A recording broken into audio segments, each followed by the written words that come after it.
Often I receive the question, what are the challenges you overcome as a woman founder?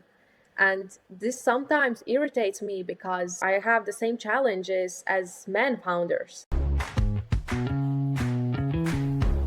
Welcome to the Inclusive Exec Series, where Inclusive Matters connects your D&I ambitions to measurable business results. Join us as we spotlight inclusive leaders around the world who are driving commercial success with effective DEI strategies. From marketing maverick to AI innovator, meet Inta Busa. She's a former CEO of a top Baltic marketing agency. The team of 30 crafted campaigns for the likes of Coca-Cola, Lego, Samsung, and Panasonic. A Forbes 30 Under 30 honoree, Inta's entrepreneurial spirit took flight with Dealita, an AI-powered due diligence platform revolutionizing how investors make decisions. Inta is also a lecturer at Riga Stratton's University, shaping the next generation of business minds. Welcome, Inta. Hi, it's super nice to be here. Why don't we just jump right in? How did you get to where you are now, career-wise?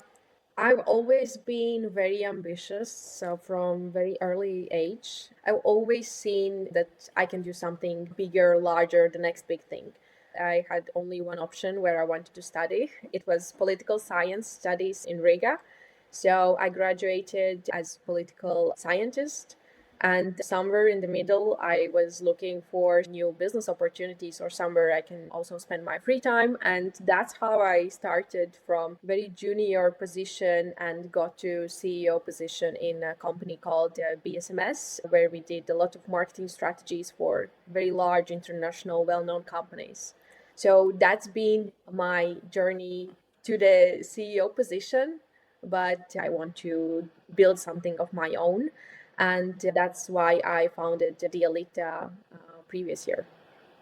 It sounds so easy. You came in while you were studying into a junior position, and then before you know it, you have a CEO title. What happened there? So I worked as a junior project manager for 1 year, and I was very ambitious, but also I think at that time I was just curious and I was thinking, okay, I see as a marketing agency, we are doing this, but trends and market is growing in some different direction. And I was thinking, okay, I see market potential. We need to do a lot of different things. We need to rebrand the whole company. And I had a list of things I wanted to do. I went to the CEO of the time, and he's also a board member. And I presented my ideas, which were also based on data and on my lack of experience, I would say, at that time. Okay. And he was like, okay, sounds about right. I agree with you. So let's start step by step. And then for 1 year, I was project manager. I wanted to bit more understand the landscape we were in. So I worked there, and that gave me a lot of knowledge how actually market works. And then after 1 year, I was promoted to business development manager. And that's how I actually started to implement my ideas. It started, I would say, step by step, and CEO position was just the next step and very logical continuance to where my career actually grew at that time. So I would like to dig in a little bit more to that, because the natural next step for many in their careers, we will go through these iterations. First, you're in a junior role, you move into more beginning management roles, and you move forward. Oftentimes, those are 2 to 3 year stints. And at the same time, you're doing a little bit of stakeholder management. You have to make sure those who are endorsing you help you along. Here, it just sounded like it was a very short process.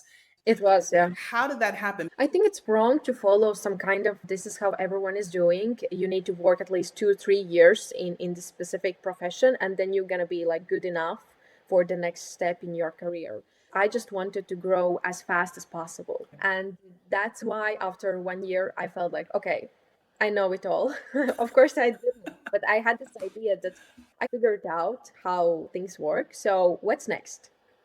And then I just moved in this way. So for me, it was I wanted to grow very fast. I was very ambitious. I didn't ask too many questions to myself or start to doubt myself. Am I good enough? Have I been working long enough in this specific profession? I was just, okay, let's jump in. I think I figured out. Let's move forward and learn as I go. Tell me about your ambition. There are a lot of people out there who've been on that train. Yes. What differentiates you from other ambitious people who are thinking the same thoughts and want the same opportunities to happen at this kind of speed? Yeah, I think it's important that you have some vision in the future where you want to be. For me, I was also, and I still am, very willing to work hard. I was second year bachelor student. I worked full time on this new job. I didn't know much about it at the time. And it means also that I worked on weekends and late nights and so on. So I put a lot of my hours there. I learned a lot in political science. We're actually learning more about how to communicate, how to analyze data, and things like that. Okay. Not so much about marketing and how marketing works. So, regarding that world, I needed to learn it by practicing, and I put a lot of my time there and still do. It's good that people are ambitious, but that means that you also need to reach that vision where you want to be, and therefore you need to put hours there, effort. I also feel that it's important not necessarily work hard, but work smart. This is a very important aspect in order to be successful. I still think that sometimes I just work hard because I feel like, oh, at this tangible results, I can feel that I'm putting a lot of effort there, but not necessarily it's giving impact on the result where I want to be. So therefore, I need to be smart how to really address the problems or tasks I'm working on. Therefore, I can be there as soon and is as in the most effective way possible. It's very important not only to work hard, but be also efficient and smart how you do that. With the CEO, when you came with your ideas, can you tell us a little bit about that time? I was just like this newbie in the industry. I didn't had a lot of experience, but I had huge goals. I was a bit nervous, but I was very determined to get my message out there. And I'm grateful to him as a CEO and board member that he listened to me as a newbie and respected that and took into consideration all my ideas and things I wanted to put on the table and said yes to me. Actually, 2 years later, I asked to him, why did he said yes to Yeah. that, to the craziness of mine? And he was like, you were so determined. You didn't doubt yourself. So I also started to believe in you. For CEOs and for senior leaders, they want people to come not with the problem, but with a solution. Exactly. And as a CEO, that was also my approach, how Okay. to manage people. So whenever there were some problems in the company or something we needed to solve, I always expected that employees came to me not only with the problem, but already some solutions in their minds. So that's how we approach. And I feel that gives responsibility for everyone that we are part of a team and they are not the CEO at the top of mountain who's going to solve everything for you. We are a team. We are working on this together. Let's do this together as well. What aspects of diversity, equity, inclusion were around your world in this time? In my industry and in my experience, I didn't think about this a lot. So I was just focusing on career, on business goals, and so on. And just later on, I started to pay attention to aspects like, okay, this big business table, business meeting, most of them are men. We are only two women at a table there. Most of the decision makers are men. When I need to pitch my campaigns or my ideas, I need to talk with men. So things like that. Later on, now I'm also working for Investor Club, which is investment media in Latvia. And we see huge gaps between how men and women invest. And it's not because of financial opportunities or financial aspects. It's more about mindset that I feel that men often take risks and just go for it, and we as a woman often just start doubting ourselves. Oh, am I good enough? Do I have good experience enough? And so on. And I feel that's maybe why I'm standing out because I'm just go for it. If I see opportunity, I just go for it and I take those risks. Let's talk about Dealita. You said you wanted to create something of your own. How did you end up being into this investment phase? Yeah. So when I was a CEO, company's board asked me to validate potential business deals for them. And at that point, I found out how time consuming task really was. It was such a big pain for me. And I was thinking, okay, if I don't want to do that, maybe there is somebody else who also don't want to do that and wants to automate the whole process. Is it a particular market that you're working in? Is it a particular industry for investments? Where's your target? Yep. We are focusing right now on a venture capital market and as well as angel investors. Those are our beachhead market. But later on, we also see huge potential in business consultation as this is market intelligence, basically tool and system. The market is very big and there are a lot of stakeholders included. What have you done to bridge that opportunity for women that are typically trying to invest? How are you attracting them? That's the thing. We actually, when I opened my Excel sheet with all the investors, I saw that from 100 investors, there were only like 9 women investors. Okay. So the gap is huge in investment market, and that's what I've been seeing. The market is growing, and that's the good news about it. I think it's gonna be like next step in a lot of women careers. So after they've been CEOs or board members, they are starting to invest and starting to look into this direction. So I feel like that trend is gonna be positive, and we will have more and more women investors. Your CEO made an influential decision on your behalf to showcase you, to move you through the company. Where do you provide the acts of inclusion, the small gestures that invite and welcome a person and their perspective into your environment? Yeah.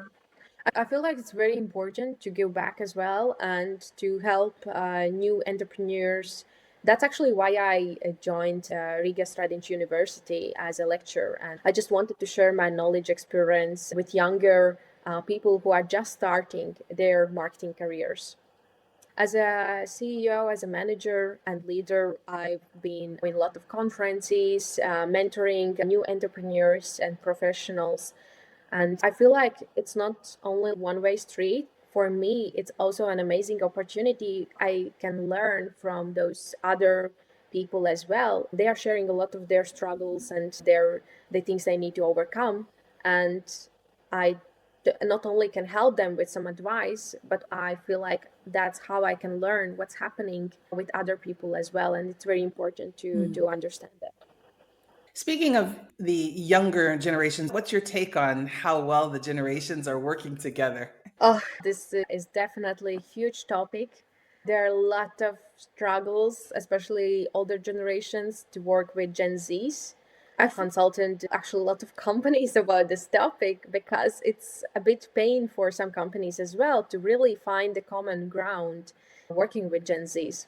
What practical issues are at play when you say that? I feel like one is just communication.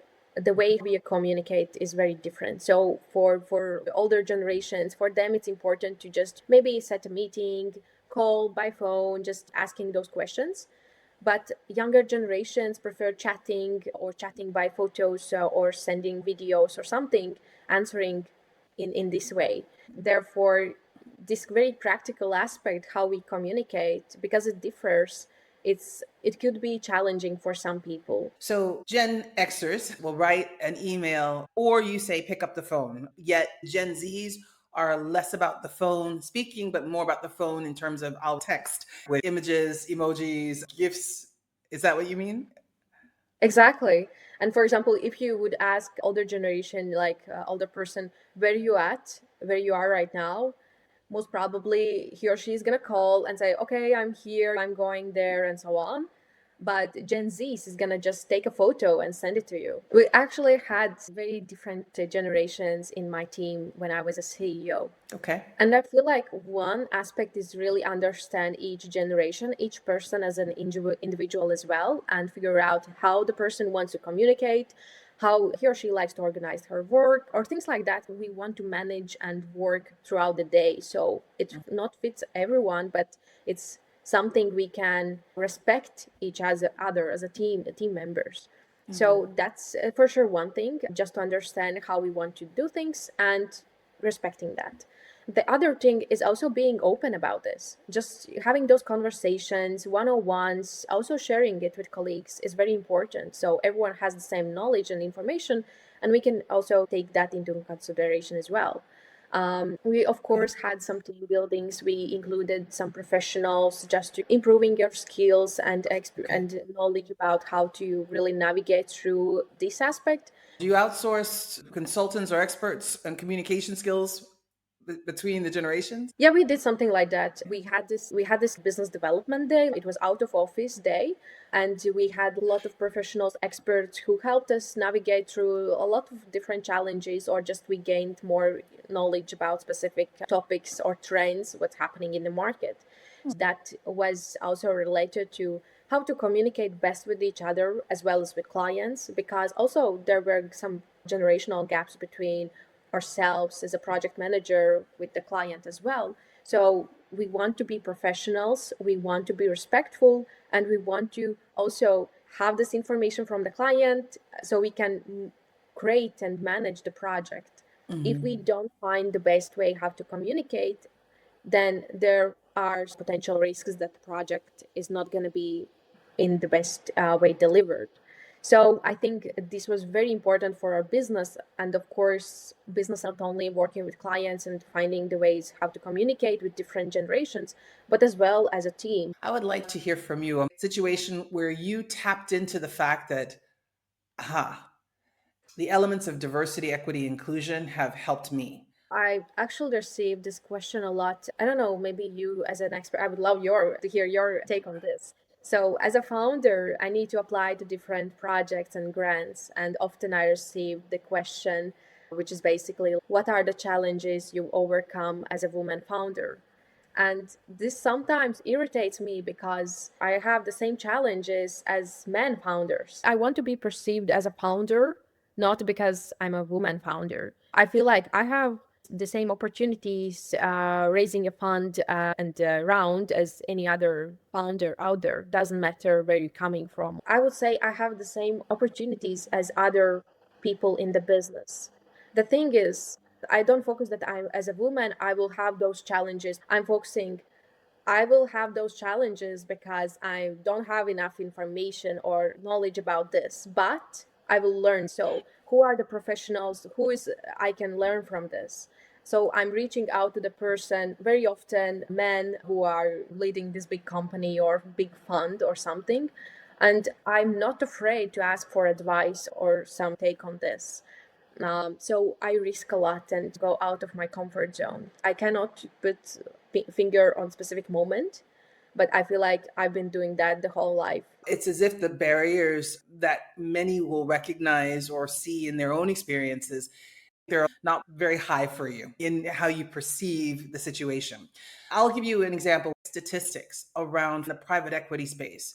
The amount of funding that would go to minority owned businesses in the US was less than 1% in 2024. Less than Crazy. 1% of all the money, all the opportunities out there will be allocated to groups that are underrepresented. That to me is a significant fact that can be seen as a barrier, or it could be seen as you just said, how do I go about and find that less than 1%? That's a different perspective of how we look at it. You seem to be moving from strength to strength, but I have definitely heard from other female founders and business owners that to gain funding in their area was particularly hard, meaning you'd have to spend 10 times the amount of time and energy to get the conversations or the pitch. So I understand why the question comes, what is it that's different for women? And that you're constantly being asked that because you are one of the few women in the space. Yeah, it may be. I also feel I know the statistics that, yeah, it's crazy regarding Europe statistics. So only seven, I think, percent of startups are founded by women. So that's also would correlate with how many investments are receiving, of course, Okay. yes. Okay. So we need more women founders, more Mhm. startups Mhm. founded by women. I definitely agree with you. There are a lot of improvements which could be made in this industry for sure. But I also feel, and this is the question, like we have two startups. One is founded by women founder, the other by a man founder. And so is this really the case if they have the same performance, same results, same stage of startup, everything the same, except the founding team? Would that mean that men startup would receive funding and the same woman startup wouldn't receive? That's what I'm seeing now. No matter how much information I have or how much I communicate in a certain way, there's still going to be a perception that there's something a little different, a little bit not quite the norm for the surrounding standards. Then we have biases that come into play. Unconscious or not, we tend to choose what we're more comfortable with. We tend to select what we've done before. I work with other women leaders and business owners who will still say, after having a large amount of success, they're still asked to prove themselves just to get the opportunity to work with someone new. Even though you might have a portfolio of businesses and success Right. stories, it's still not enough when you bring that to the table. And if you compare that to, let's just say, a man, they could lay out half of the information, half of the accolades, and it would be more heavily balanced towards them. Actually, regarding investment environment, what's happening right now, there are more and more grants and funds opening, which are just focusing on women founders. So they are investing because you are a woman founder, and they are supporting you and your startup because of this aspect. And I feel like although the idea that we need to have more women founders and we need to support those startups more is definitely very valuable, I also feel like that's maybe not the best way how to go around this, because it's not really solving the problem that women Hmm. founders are not entering the field. We are just artificially supporting women founders because of your gender. Hmm. What could be a better way to build the diversity? That's a great question. I don't have an answer for this. Maybe there are some ideas out there, or somebody wants to Hmm. comment and share their ideas here. But I feel like, yeah, we don't need to do that artificially and pushing just funds and investments out there just because you're a woman Hmm. founder. I feel like we just need to focus on quality of the startups. And of course, inclusiveness is important aspect, but it's not the main criteria why we invest in the startup. We need to focus on the startup itself and less about the team and where you're coming from, what's your skin color, what's your gender, and things like that. Hmm. We need to focus on Hmm. the startup itself and what it's bringing to the table, and see each Yeah. startup and every startup as the same. For the startup to be a success, it's got to sell its product services. It's got to make sure that it's reaching the right market, Yeah. which will be diverse. As soon as it becomes an international situation, who's to say you sitting in Riga are best able to handle somebody sitting in Denmark, right? Then having a team that is international to do those things versus, oh, we're just starting it up. We're going to wait until we hit this certain threshold of income or funding before we become more diverse. I just did a piece about that. And people rush to market. And in doing so, they forget that there is a much wider market that once they start enjoying or trying the product or service Mm. and things haven't been crafted or designed with their needs in mind, that can backfire. So it's a different threat to that environment if you're not very diverse.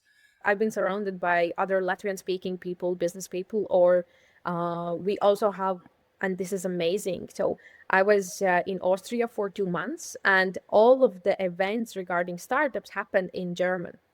And I Okay. know German a bit, but not at that level, so I can actually understand what the discussion is Mhm. about. And I was asking, okay, why don't you have the startup events in English? This is international environment. You have a lot of Mhm. international students in Graz, Austria's student cities, and so on. And everyone's saying, well, this is how it is. We just like German. In Latvia, actually, every startup event is in English. And we are very open Yeah. to international business people, and therefore everyone can join, listen, and be part of the community.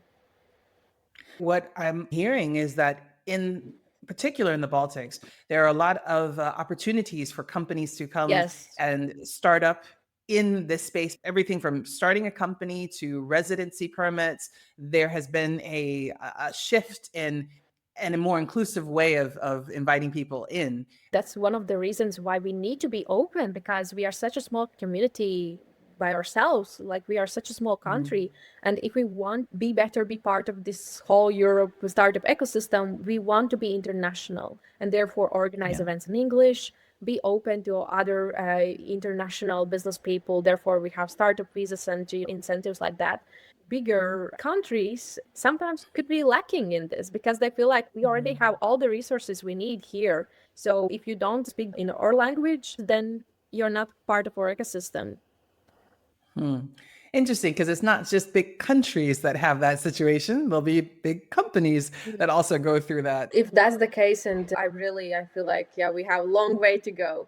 But I also say this, that it's investors' loss, because for investor, you want to have this amazing startup. Of course, it's very high risk investment, but that's their loss. Yeah, the biases can lead to wrong decisions, that's for sure. And that's why actually we founded Dealita as well.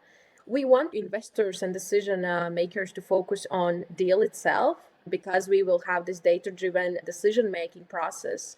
Who is founding the startup? Of course, it's always important, especially when investing in a very early stage. Team is one of the core aspects to making this decision.